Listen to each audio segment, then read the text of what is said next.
رضی اللہ تعالیٰ عنہ ایک کھجور کے اوپر آپ لوگوں کا گزارا کیسے ہوتا تھا؟ حضرت جابر بن عبداللہ کہتے ہیں کہ كنا نمسها كما يمس الصبي ثم نشرب عليها الماء، کہ ہم اس کھجور کو چوستے تھے جیسے بچہ کوئی چیز لے کر کے چوستا ہے، پھر ہم اس کے اوپر پانی پی لیا کرتے تھے، اور اسی طریقے سے دن اور رات میں ہم گزارا کر لیا کرتے تھے۔ اور پھر جب ہم آگے بڑھتے ہیں ساحل سمندر کی جانب ہم آگے بڑھتے ہیں تو وہ کھجوریں جو ایک ایک کھجوریں دنوں رات میں ہمیں مل رہی تھی وہ کھجوریں بھی ختم ہو جاتی ہیں۔ چنانچہ حضرت جابر بن عبداللہ کا بیان ہے، درختوں سے پتوں کو توڑ کر کے ہم لوگ اس کو پانی میں بھگوتے تھے اور اس کو چبایا کرتے تھے اپنے پیٹ کی بھوک کو مٹانے کے لیے، پیٹ کی اس آگ کو مٹانے کے لیے۔ اسی لیے اس غزوے کا نام اور اس سریہ کا نام جہاں ایک طرف سیف البحر ہے وہیں پر دوسری طرف اس کا نام جیش الخط بھی ہے، وہ جماعت لشکر، وہ لشکر جو پتوں کو کھانے پر مجبور ہوا۔ نبی مکرم صلی اللہ علیہ وسلم کے صحابہ کرام کی یہ جماعت متقیوں کی جماعت، یہ وہ جماعت جو دن کے اجالوں میں گھوڑوں کی پشت پر سوار ہو کر کے اللہ کے راستے میں جہاد کرنے والی اور رات کو مصلی بچھا کر کے رب کے دربار میں رونے اور گڑانے والے صحابہ کرام کی یہ جماعت ابتدا میں تو ایک ایک کھجور پر گزارا ہو رہا ہے اور پھر جب آگے بڑھتے ہیں تو وہ کھجوریں بھی ختم ہو جاتی ہیں، درختوں کے پتوں پر گزارا ہو رہا ہے، اور نتیجہ یہ ہوتا ہے کہ جب یہ صحابہ کرام رضوان اللہ علیہم اجمعین اس صبر کے عالم میں ساحل سمندر پر پہنچتے ہیں، فَأَلْقَى لَنَا الْبَحْرُ دَابَّةً يُقَالُ لَهَا الْأَنبَرُ، کہ ساحل سمندر کے اوپر جب ہم پہنچے سمندر نے عظیم مچھلی کو لے کر کے ساحل سمندر کے اوپر لگا دیا، ایک ایسی مچھلی جسے امبر کہا جاتا ہے، وہ اتنی بڑی مچھلی تھی کہ صحیح البخاری کی روایت میں آتا ہے فَأَكَلْنَا مِنْهَا نِصْفَ شَهْرٍ، ہم نے 15 دنوں تک اس مچھلی کے گوشت کو کھایا تھا۔ چھوٹی موٹی جماعت نہیں تھی، 300 صحابہ کرام کی جماعت تھی جو خاکوں کے اوپر گزارا کرتے ہوئے ساحل سمندر کے اوپر پہنچتی ہیں۔ اللہ کے وہ مومن بندے، وہ متقی بندے، وہ پرہیزگار بندے، وہ نیک عمل کرنے والے، وہ خاکوں کے اوپر صبر کرنے والے جب ساحل سمندر پر پہنچتے ہیں اللہ کی نصرت ان کے لیے آ جاتی ہے، اور اتنی عظیم نصرت اور اتنی عظیم مدد آتی ہے کہ ساحل سمندر کے اوپر لے جا کر کے اللہ تعالیٰ ایک عظیم مچھلی کو، ایک بڑی مچھلی کو لے جا کر کے لگا دیتا ہے۔ صحابہ کرام فرماتے ہیں کہ ہم نے اس مچھلی کے گوشت کو 15 دنوں تک کھایا، اور صحیح البخاری کے علاوہ صحیح مسلم کی روایت کے الفاظ ہے کہ فَأَكَلْنَا مِنْهَا شَهْرًا، ہم نے اس مچھلی کے گوشت کو 300 لوگوں کی تعداد نے 1 مہینے تک کھایا، حتیٰ ثابت اجسامنا، یہاں تک کہ ہمارے بدن مضبوط ہو گئے، وَدَّهَنَّا مِنْ بَدَنِهِ، ہم نے اس کی چربیوں کو اپنے بدن کے اوپر ملا، ہمارے جسم اس کے گوشت کو کھانے کی وجہ سے جو فقر و فاقہ کی وجہ سے کمزور اور لاغر ہو چکے تھے وہ جسم بھی مضبوط ہو گئے، اور پھر ہم نے اس مچھلی کی چربیوں کو اپنے سامان کے اندر اور اپنے پاس موجود مٹکوں کے اندر ہم نے اس کی چربیوں کو بھرا، اور پھر صحیح البخاری کی روایت کے اندر آتا ہے امیر جیش حضرت ابو عبیدہ بن الجراح نے حکم دیا، انہوں نے حکم دیا کہ اس مچھلی کی پستی کے ایک ہڈی کو، ایک کانٹے کو محراب نما کھڑا کیا جائے، کیونکہ پستی کی جو ہڈی ہوتی ہے وہ محراب نما ہوتی ہے۔ انہوں نے حکم دیا کہ اس عظیم مچھلی کو جو اللہ کی مدد اس کی نصرت کی صورت میں آئی تھی، اس کی مچھلی کے ایک کانٹے کو محراب نما کھڑا کیا جائے۔ لشکر کے سب سے لمبے اونٹ کو کھڑا کیا گیا، لشکر کے سب سے لمبے سپاہی کو اس اونٹ پر بیٹھایا گیا، اور حکم دیا گیا کہ اس محراب نما مچھلی کی پستی کے کانٹے کے نیچے سے گزارا جائے۔ چنانچہ وہ سب سے لمبا اونٹ، اس کے اوپر سوار سب سے لمبا سوار تھا، اور مچھلی کے اس پستی کی ہڈی اور اس کانٹے کے نیچے سے گزر جاتا ہے، راکب اور سوار کا سر اس کی ہڈی سے نہیں ٹکراتا ہے۔ بتانے کا مقصد یہ ہے کہ اتنی عظیم مدد، جب اللہ کی مدد آتی ہے تو بڑی عظیم شان ہوتی ہے۔ اور پھر صحیح مسلم کی روایت میں آتا ہے کہ جب ہم نے اس عظیم مچھلی کی آگ کے دائرے کو نکالا،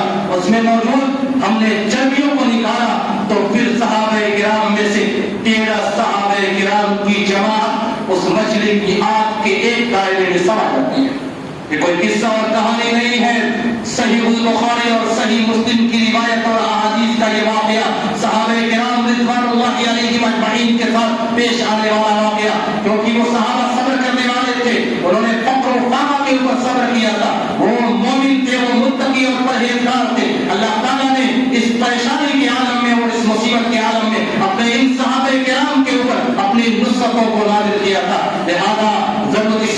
ہے کہ ان واقعات کی روشنی میں ہم اپنی زندگیوں کا جائزہ لیں. ان آیات کی روشنی میں جن کے اندر اللہ تعالیٰ نے نصرتوں کے نزول کی شرائط کو بیان کیا ہے, ان شرائط کا جائزہ لیں کہ کیا یہ شرطیں, کیا یہ صفتیں ہمارے اندر موجود ہیں یا نہیں ہیں. اگر ہمارے اندر یہ صفتیں موجود ہیں اور کمال درجے کی موجود ہیں تو انشاءاللہ العزیز اللہ کی نصرتیں, اس کی مددیں ہمارے اوپر نازل ہوں گی. جس طریقے سے صحابہ کرام رضوان اللہ علیہم اجمعین کے اوپر اللہ تعالیٰ نے, نبی مکرم صلی اللہ علیہ وسلم کے اوپر اللہ تعالیٰ نے, بنو اسرائیل حضرت موسیٰ کی قوم کے اوپر جس طریقے سے اللہ تعالیٰ نے اپنی نصرتیں اور اپنی مددیں نازل کی تھی, اللہ تعالیٰ ہمارے اوپر بھی اپنے نصرتیں اور اپنی مددیں نازل کرے گا. آخر میں اللہ تعالیٰ سے دعا ہے کہ الہ العالمین تو ہمیں ان صفات کا حامل بنا اور ان صفات کے اوپر عامل بنا. رب العالمین جب تک تو ہمیں زندہ رکھ, اسلام کے اوپر زندہ رکھ, جب ہمارا خاتمہ ہو خاتمہ میں خیر ہو. آمین. وآخر دعوانا الحمدللہ رب العالمین. السلام علیکم ورحمۃ اللہ وبرکاتہ.